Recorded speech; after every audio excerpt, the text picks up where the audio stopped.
حج یہ ہے کہ آپ نے, اللہ نے آپ کو جو آرڈر دیے تھے آپ وہ پورے سال پورے کرتے رہے ہیں, مگر ان میں دیوانگی کا اظہار نہیں ہے.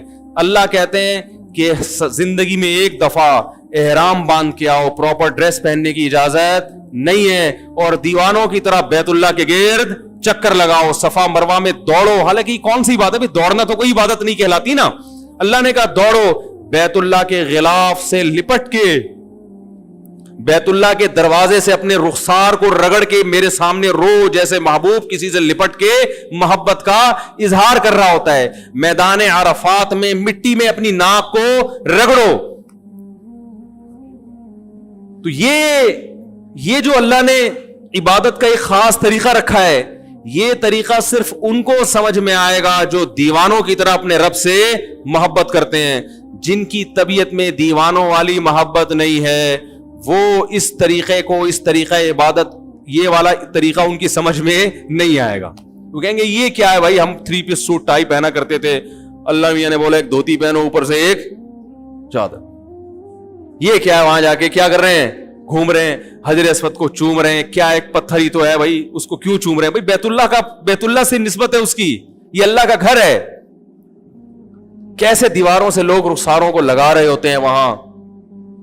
وہ شعر یاد آتا ہے, امر من الدیار دیار لیلا وقبل ذا الجدار وذا الجدار وما حب الدیار شغفن قلبی ولكن حب من سکن الدیار.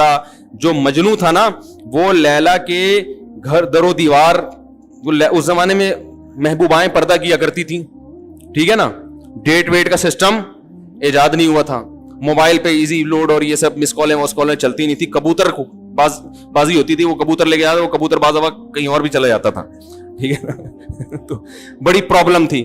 تو یہ جو مجنون ہے نا, یہ لیلا کے عشق میں کیا کر رہا ہے, اس کی دیواروں کے گرد چکر لگا رہا ہے, اور بڑے سخت پہرے ہیں غیرت مند مردوں کے, وہ نکلنے نہیں دیتے. تو یہ چکر لگا رہا ہے اور پھر محبوبہ کی دیواروں کو چوم رہا ہے. پھر لوگوں سے کہتا ہے کہ بھائی امر من الدیار دیار لیلا اقبل ذا الجدار وذا الجدار, لوگوں میں لیلا کے در و دیوار کے گرد گھومتا ہوں, کبھی اس دیوار کو چومتا ہوں, کبھی اس دیوار کو. لوگوں اتنا پاگل نہیں ہوں کہ مجھے دیواروں سے محبت ہو گئی ہے. وما حب الدیار شغفن قلبی, تم مجھے دیکھ کر پہلے ہی مجنوں کے تانے مجھے مل رہے ہیں, لوگ دیوانہ کہہ رہے ہیں, پاگل کہہ رہے ہیں. اللہ کی قسم اتنا پاگل نہیں ہو کہ دیواروں سے محبت ہو جائے. ولكن حب من سکن الدیار, ان دیواروں کی نسبت جس محبوب کی طرف ہے, اس محبوب کی محبت نے مجھے دیواروں کو چومنے پر مجبور کر دیا ہے. یہ رشتہ ختم ہو جائے. یہ دیواریں میری نظر میں 2 ٹکے کی نہیں ہیں.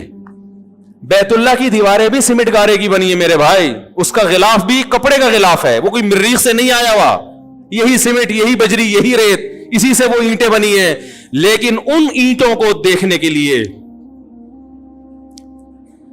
اس غلاف کو چومنے کے لیے, اس غلاف کے گرد طواف کرنے کے لیے ہم 6-7 لاکھ روپے خرچ کر کے جاتے ہیں, اور لاکھوں کے مجمع میں جہاں پھسلنے کا بھی خطرہ ہو, جان کا بھی خطرہ ہو, اس بیت اللہ کے گرد گھومتے ہیں.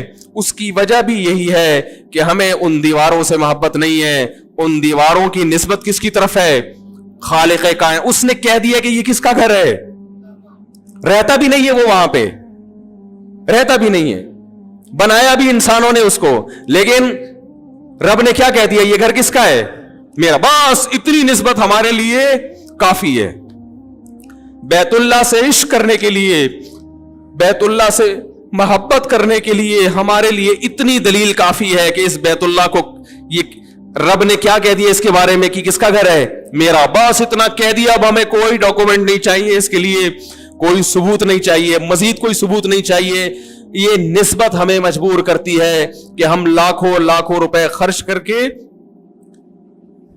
اس گھر کی زیارت کے لیے جاتے ہیں اور اپنا پسینہ وہاں جا کے بہاتے ہیں. کتنی ٹینشن میں نے بوڑھے کو دیکھا ہے, بوڑھے لوگوں کو دیکھا ہے, کتنی ٹینشن. یہ تو آج بیت اللہ کی زیارت آسان ہو گئی, جب بیت اللہ کی زیارت آسان نہیں تھی, لوگ جب بیت اللہ پہ پہلی نظر پڑتی تھی بے ہوش ہو جایا کرتے تھے, اٹیک ہوئے لوگوں کو, موت ہوئی ہے لوگوں کی. تو یہ ابراہیم علیہ السلام نے اللہ کا گھر بنایا اور کیا اعلان کیا ہے اللہ؟ اس ایسی زمین پہ گھر بنا رہا ہوں جہاں نہ گھاس کا تنکا اور نہ پانی، لیکن تو اس جگہ کو ایسا بنا دے کہ تہوی الیہ افئدۃ الناس، کہ لوگوں کے دل اس کی طرف لڑکنا شروع کر دیں. کوئی انٹرٹینمنٹ کی جگہ نہیں ہے وہاں پہ. مری میں ہوتا، سوئٹزرلینڈ میں ہوتا تو ہم کہہ سکتے تھے بھائی اصل میں تو سوئٹزرلینڈ ہے، نام بیت اللہ کا لیا جا رہا ہے، دیکھنا کیا چاہتے ہیں مولانا صاحب؟ سوئٹزرلینڈ گھومنا چاہتے. اللہ نے ایسی جگہ بنایا سنگ لاخ پہاڑ، یہ تو اب آباد ہو گیا، ورنہ تو آپ جہاز میں دیکھتے ہوں گے چٹانے، خوش سنگلاخ چٹانے. ایسی جگہ بنایا کہ یہاں آنے والا سوائے بیت اللہ کی محبت کے اس کے دل میں اس کے علاوہ اور کوئی جذبہ نہ ہو. اور یہی وجہ ہے کہ آج وہاں جدہ پہ جو کچھ ہوتا ہے، جدہ ایئرپورٹ پہ سب جانتے ہیں، لوگ کیوں برداشت کرتے ہیں.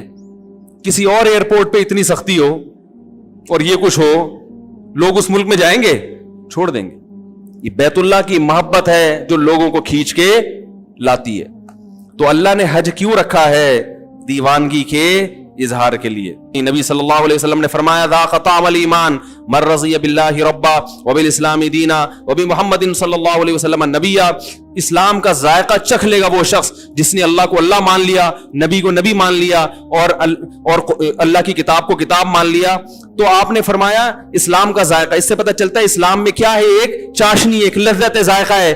ایک آپ ملکی قوانین کو فالو کرتے ہیں، اس میں لذت نہیں ہے، چاشنی نہیں ہے، لیکن جب اللہ کے دین پہ چلتے ہو تو اس میں اللہ نے ایک ذائقہ بھی رکھا ہے، لطف اور مزہ بھی رکھا ہے. لیکن یہ لطف اور مزہ صرف انہی کو محسوس ہوتا ہے جو اللہ کو اللہ ہونے کے لحاظ سے راضی ہو جاتے ہیں اور اس سے محبت کرنا شروع کر دیتے ہیں. اللہ تعالیٰ سے دعا ہے کہ اللہ تعالیٰ ہمیں بھی اپنے گھر کی زیارت نصیب فرمائے اور جذبے کے ساتھ. علماء کہتے ہیں وہاں جا کے برائیاں کرنا، اس سے وہاں کی جو ایک روحانی قوت وہاں ملنی چاہیے تھی وہ قوت کیا ہو جاتی ہے؟ ختم ہو جاتی. تو اللہ تعالی ہمیں بھی زیارت نصیب فرمائے.